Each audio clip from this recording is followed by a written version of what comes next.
This is Big John. We're back again with Mark and Kevin Robinette. And we're going to get into a little bit more history here. Because, just because they were born in the Golden Age, and I think Kevin was from the Platinum Age, but he won't admit that to me. But they just don't have, Silver Age magic and holy grails and things that, we drool over and have bibs and poop kittens and, have to constantly change our depends because we get so excited. Our boots shake, they come untied. But Mark has a really nice book in front of him that's already graded. And this is a little Golden Age Captain America. And this is a CGC graded 8.5. And let me tell you something. I'm like 6 feet from this book, and it does not look like an 8.5. That red that you see and those blues and blacks, they're deep and they're beautiful. So I'm going to let Mark tell you how he acquired and got this. I wish, honestly, guys, that I would have recorded them before I started this video, because it would have been a great behind the scenes, because they couldn't quite remember where they got it, where they got it, and it was a good little camaraderie between the brothers where they were trying to figure it all out. And that would have been so awesome for you guys to see. But unfortunately, hindsight is 2020, but we're going to get it again, and I'm sure you guys will enjoy it. So without further ado, Mark, Kevin. One evening, Kevin and I were downtown, and we had stopped in to see a friend of his named Les Wagner, and that's what I had to check on. I couldn't remember the guy's name. He's better with names than I am. And we were just talking to him and talking comics, and Les says, "Hey, come on downstairs. I want to show you something."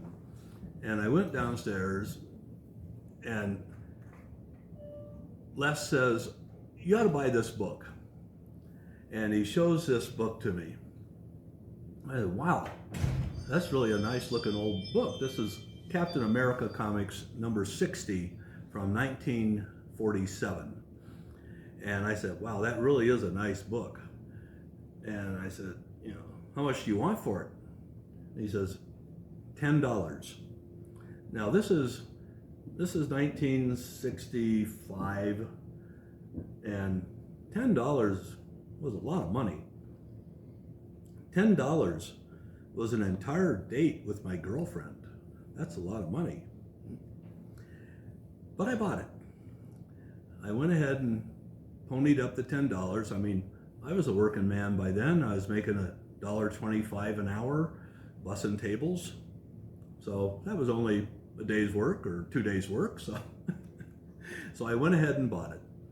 And I'm very glad I did. And just as an aside, it worked out pretty well with the girlfriend, because she and I have now been married for 52 years.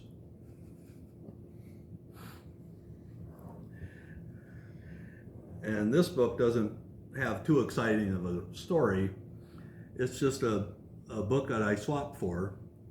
Kevin and I had heard about some people in another part of town that had some comic books, and we took a bunch of comics over and decided to do some swapping with them, and I ended up swapping off several comic books to get this one, but I just really wanted it because I really liked Iron Man at the time, and still do, and just had to have this in my collection, and I was fortunate enough to manage to make the swap with them. When this book came out, it was kind of a whole new look for Marvel, with Bill Everett drawing it instead of Jack Kirby. It had kind of a different feel, and I remember I had met Bill Everett in New York at a comic convention and talked to him, so I was kind of anxious to buy a few of these and get into them. And the early Daredevils were kind of exciting, even to the point where Wally Wood changed the costume to a red Daredevil. And What so issue forth. was that? Pardon? What issue was that? Number 6? 7. 7? It's one of my grails, which I own. It's a great book. 7, yeah. 7. Get it right, man. It You're was slipping. Class, it was close. You're slipping in your young age. Yeah, it's a lot. We haven't done anything in a year. I'm out of practice. There you go. Yeah, for sure. But it was always one of my interests, and it was a different character. It was kind of done in the same vein as Spider-Man, with a young kid doing it, and that was kind of the interest. Was we could really relate to some of these younger characters. They weren't all big Superman and so forth. Well, speaking of Superman,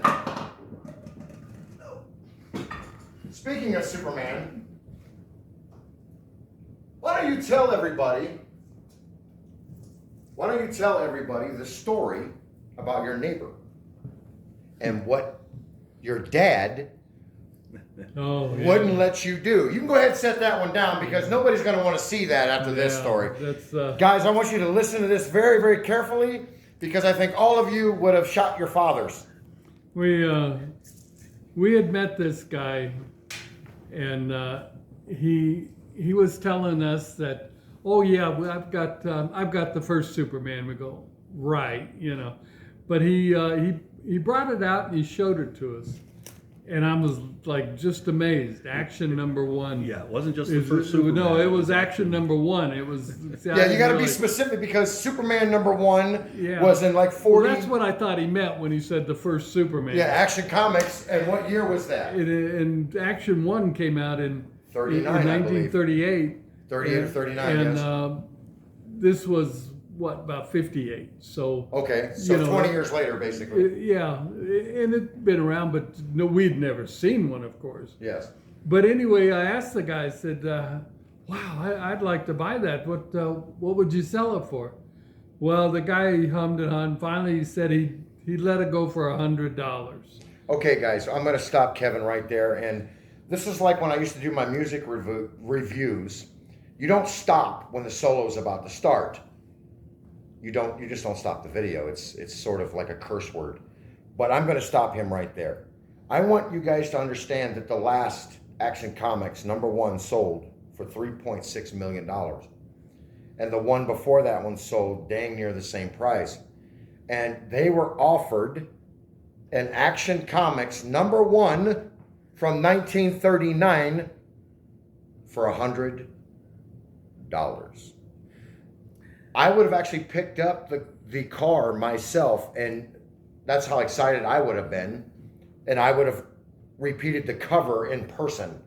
But Kevin has a little short anecdote about that $100 bill and his dad. Yeah, we worked on my dad and begged him for $100, and I'd do anything to pay it back. I'd pay it back twice as much, whatever, I was just trying anything I could to get $100. And of course, my dad thought, well, $100 will buy you a month's worth of food. That's crazy to spend it on a comic book, and he always kind of had that attitude about comic books. Yeah, he never liked them. They weren't a high priority. Well, he saw you guys busting your hump for $2 and $3 and buying 20 comic books. He couldn't understand that. Yeah, we just wasted money is what we were doing. Expensive paper, guys. 12 cents, 10 cents. Expensive paper. But I was so sick never to get a hold of that for my gosh. And then I want you to tell everybody what happened to you a couple of years ago at a convention. Oh, at the New York Con? Why don't you tell everybody that little bit? I went to the New York Con and I met this guy, and he knew I was interested in comics, and so he took me to his booth, and he had Action number 1. And it was graded. It was graded 7.0, and he let me hold it, and took a picture. Didn't even charge him. He must have liked him a little bit. I didn't even have to put gloves on or anything, But it was. And I will flash a picture of that. I'm going to have Kevin send me that photo. I did not believe him. And seriously, I didn't believe him that somebody would let him actually touch Action Comics number 1, graded 7.0. I figured there would have been police, because it would have been an attempted robbery, but no, the picture is very awesome. It really was a thrilling thing to hold that book. And how old were you? Well, I was just 4 years ago, so like 68, something like that. Okay, so guys, it was still understand, exciting. For understand one thing, that Kevin was 68 years old, and he was able to hold an Action Comics #1. And at 68 years old, he was shaking like we would if we were to get like one of the books that we cherished. So you guys understand that the words that he just spoke is the words that I speak of every time, and that is the love and the respect of the hobby. It had nothing to do with the money. It was the love of that book. It was the love of that art.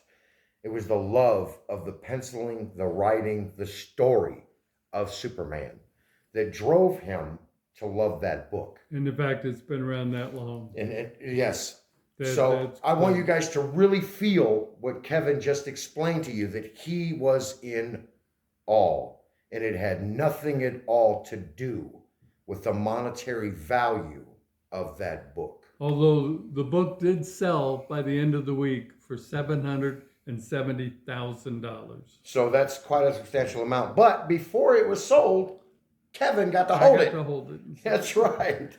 Okay, guys. So on that note alone, I'm going to let you guys go ahead and pick up all your kittens because I know all of you just pooped a bunch. But when we come back, we're going to talk about two very iconic books, The Avengers and Tales of Suspense, the first Iron Man. So on that, I'll be right back.